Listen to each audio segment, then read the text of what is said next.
expectations level 4 is now I need to understand the grouping systems from the feeder side. Okay, so if you point the camera at him right now, he's receiving. This is a level 3 person.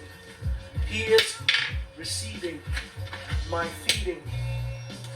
And if you notice too, I'm actually so comfortable with Guru Alex because I know he's a level 7. Look at where my face is. Look where my face is. Now, I'm not saying I should never put my guard down, but when Guru Alex, when we work with white belts, boy, our awareness is really high because we get hit all the time. Now that you just saw level 3, now look at the camera's now on me. I'm the level 4. Okay, I'm giving a feed. Okay, I'm learning how to feed, block in the hand, feed, block the stick in hand. I'm looking for him understanding the grouping system, so I go to group 1. I'm saying, hey, this is lifting and clearing. I'm setting him up. I'm looking at his foot position. Basically, I'm learning how to teach. At that point, I'm learning how to teach. I'm preparing myself to teach. And then he lifts. I feel it on that end. I'm not the one lifting anymore. He's lifting my hand. I feel that clip. I'm defending here. I'm moving my head. Shifting my feet. So now we're going back to the grouping systems, and you've seen all that. That's group 1. The only difference is now I'm feeding. Okay? So fundamentally, what do I need to be working on to be a good level 4 instructor? Is just basically looking at yourself in the mirror. And if you were receiving good, if he was my guru and he was giving me great feeds, how can I emulate that? How can I be on this side and give that same feedback? If you were the wide receiver and I'm the quarterback, I'm like, hey man, can you pass me the ball now?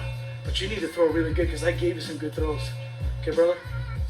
I mean, that's a really rough analogy, but now I'm on the other end of that. So really reverse engineering that, being the person who's directing it and testing their reflexes, their grouping system, their understanding of the grouping systems. Correct? Yes. Correct. I always like to think about start slow. Slow is smooth, smooth is fast. It's an action that's prominent in martial arts community, and it totally makes sense. So encourage them to go slow, be smooth, be technical. Again, back to the intent behind things, and you'll slowly turn that into a little bit more fast approach to things, and next you know, you're just flying through it. Seems to me like there's a responsibility to a level 4. Absolutely. Big time. Let me show you a level 4 person, this guy. Okay? Okay, see that? Beautiful level 3. God, who was your teacher? Because I'm a shitty level 4 guy. Look at this. Can you see that? The energy, that's the energy we expect out of level 3. Why am I not giving him that? Now I'm gonna change it up. I'm gonna be the level 4 guy he needed to be. Okay? And he needed to have.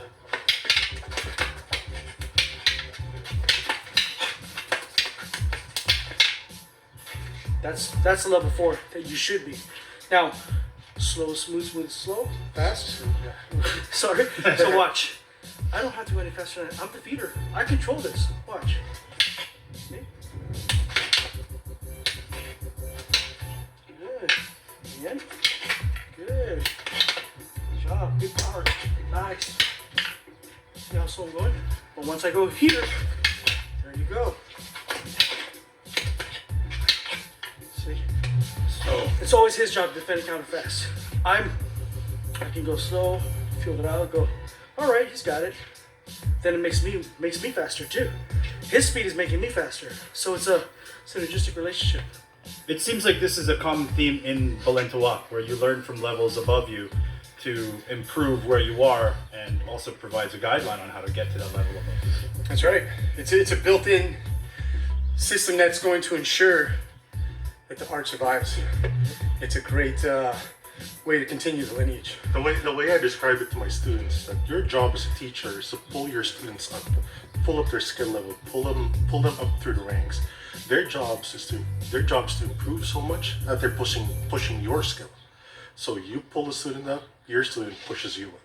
So to That's be what I'm noticing. So to be a good level 4, you need to train with a good level 5. Yeah, is that right? or higher?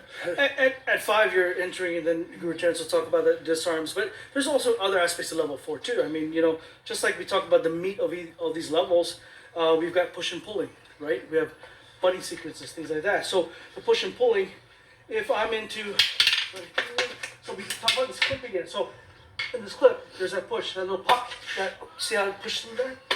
It opens me up. There's that pull. Really, that's a hyperextension of the elbow, and then he pushes me. So I'm here. I'm gonna come back. Boom. Okay. I go here. He pushes again. I fire punch.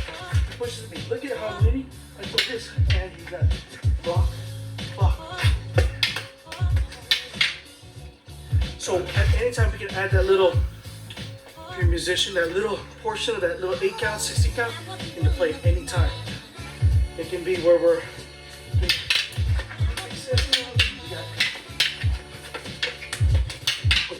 there you go.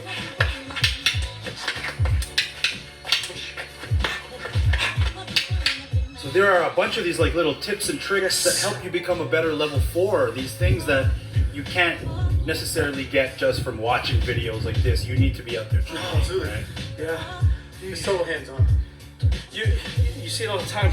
There's so much information now. Social media. Back in the day, we used to have to travel, drive hours just to get some nuggets of information. Now, somebody pulls it up. XYZ BJJ move. They try it. Hey bro, come here. Let me try this thing. It's not the same, man. It'll never be the same until you touch hands with somebody who's been through that thousands, hundreds, thousands of reps. And then somebody's going, that's not it. You need to push this. You need to pull that. That's not it. And you're like, well, what is it? And you squeeze hard, you pull here, push there. And that stuff just, move your feet. Why's your foot there? Why shouldn't it be? Oh, okay, I see why. And all those corrections will add to making you a better Belinto practitioner. Got it. A quick tip, you see somebody who's struggling as a level 4, what quick advice might you give to that person?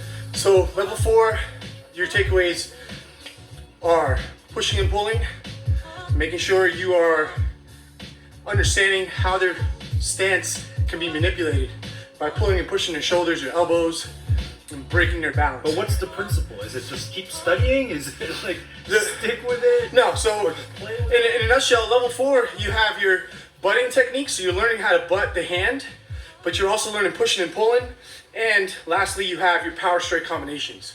So you're learning now, it's similar to shadow fighting, but it's condensed now into just a small 8 or 9 piece striking set that's pre-prescribed, but it's all part of that level 4. And So that adds to when you do your level 6, you were required to do power striking anyway. Everything was just stacked, and you can see G and Bobby's thought process. You're like, I see what you're doing. You're stacking it. You're stacking it. That end piece, that portrait that he painted, is beautiful in the end. To be a good level 4 practitioner, sometimes you just gotta go back and slow it down. I remember when I first started my Belinto journey, I was driving and getting privates from Guru John. At one point, I was like, I need to make somebody just as good. Hey buddy, come here.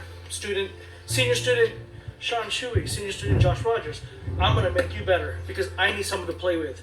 I can't, hey, you off the street, can we grapple? I don't know nothing but grappling, but I need to grapple. Here, let me teach you some basics. Got it. Suddenly you're teaching because I need him to feed me. I need somebody to feed me. I can't just keep feeding, but let me show you what to receive first. So essentially, by default, you're teaching level 3 because I need to play. But before we do level 3, let's go do basic 12 strikes. And when you teach it becomes crisp. Now, I never met Alex level 3 Alex. Let's say he just shows up and he had a great teacher and I'm just feeding that grouping system and he's coming back fast. By default, I have to rise to the occasion.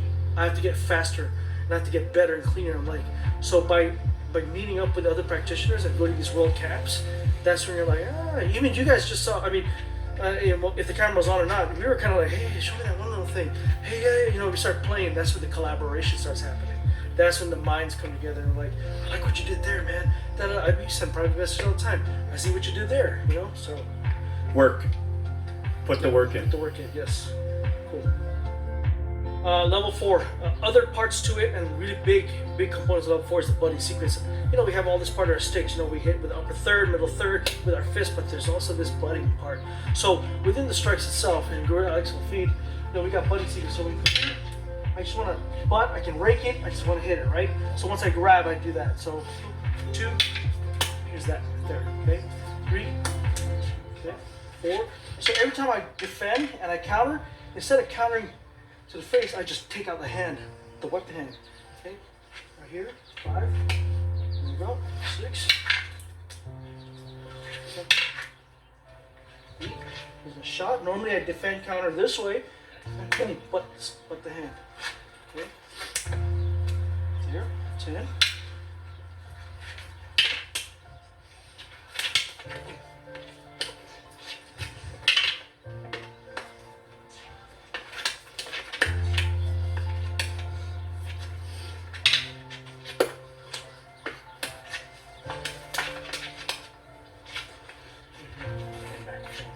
So you notice that there's a lot of switching, defending and countering, a hand switch. So you're working the speed of a cover and then quickly putting your hand in a better positioning for the butt, the rake, the trap, the disarm. So it trains both hands. So if you do like, go ahead, do one again, one, and now watch two. He defends and then his hands switch. See, so that's super important when you're dealing with different attacks where you maybe defended here, but you need your hand to come in to start clipping to butt or disarm. So it really does a good job. If I don't switch my hand, I'm gonna hit my own hand. Right. So I have to defend right here. And there it is. Fast. So that switch is real important, and level 4 has a lot of that kind of energy behind And it. you'll see that in your play. Yeah. The fast switches, it just becomes more beautiful. Your hand speed, one of the things Balenciaga has provided me in general, Muay Thai and other FMS systems, hand speed. This is so beautiful, the speed. As good old Bobby, Grandmaster Bobby says, the feeler and the killer. And that's what we do. This hand is very fast, very deadly, all setting up for the big strike to the head, make that crystal ball explode to a million pieces. That's all- Because that's all even our though job. we're all tight in, I suppose people criticize and say, oh, let's watch this tight game. And anytime he breaks off, he has power strikes, which is part of punch whack, up around center, just part of level 4. It starts stacking the point where when you end up to your level 6, where you, and that'll be coming up later, your level 6, when you finish and you do your disarms, you got your power strikes, you got push your whack, boom, up round centers, all of that comes in, and there's your, isn't that long range? That's right. Could that be an entry? Could be. Punch whack, and then you can go into your balloon to walk. And there's that pushing and pulling. Once you get in it, boom, boom, and There you go. you know, looking to hit the head. Exactly. So that's level 4 really starts breaking down your posture and how we can manipulate it, pull and push you off balance, and create that long range for the head, or pulling in, now closing in for your short range stuff. So principally, what fight attributes are we building up the most in level 4? It's actually, I would say both. It's the spectrum. Short range butting, pushing and pulling, all that pulling to bring them in close, pushing for that long range, and then when you're doing your power strikes, it's all long range. It's the absolute long range. Finishers. Yeah. End game. Yeah, one of the other things that you develop at level 4 is that left hand, right? Because when you're butting, your left hand starts to get involved. Oh, there. If I go here, can you lift there? So you'll see him start to do that. Same idea with push and pull. The right hand starts to work. It's not just this one, it's a live hand. Because at level 5 and level 6, live hand, your left hand becomes super. So it's almost like you're a little kindling a fire to start off the whole. And level 4 is deep, man. There's a lot of things It happening is. in level Level 4. four is no Still joke. taught him, because if you look at the butting, if he does that butting, boom, see, then he has to still deal with that hand. Because right when he for the butt, I don't want to get butted, he just rebuts me. I guess you could say a rebut, right? Here's that too. Boom, nope, boom. And it's just again, it just goes again. So it doesn't matter. I can touch, boom, butt, boom, and touch. You know, it doesn't matter. He's gonna clear it. Again, here's that one. Watch. This is normal. That's it, right? But I'm like, right before that butt comes, there it is again, right? See? Woo. And he's in control. And I can use that push-pull, where I'll pull, And then push, and now my long range is set up for attacks to the and head. then you go back to the push pull. There's that push. Look at that pull, push. And Man. then feet back. Goes right here. It seems to me, if I were a Balintawak practitioner, I want to stay at level 4 as long as That is possible. definitely a marinating position. Absolutely. Yes. Absolutely. It is your blue belt in the future. Because there's a lot of things happening, man. Yeah. I mean, we're talking about push-pull, but those are all the energies that exist That's right. in fighting. Just push and pull. Yes. And you're talking about your left hand. There's that manipulation that your left hand starting to do. Yeah, and you're beginning to manipulate the fight. You know, you're beginning to manipulate the structure and the posture and the distance and the timing of your opponents. You're manipulating those things on top of focusing on what you got to bring thereafter. Absolutely. Stay in level 4 for a while, I think. Like, That's great advice. Absolutely.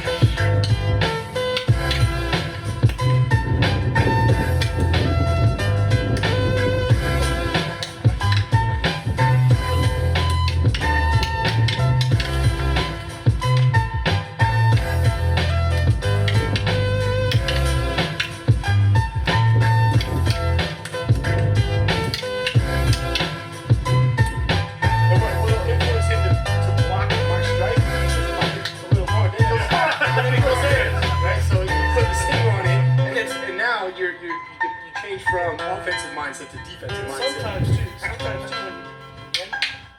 Boom, boom. I might just go boom. Yeah, Then it's down how. to 50. Disarm. And there's my craft training.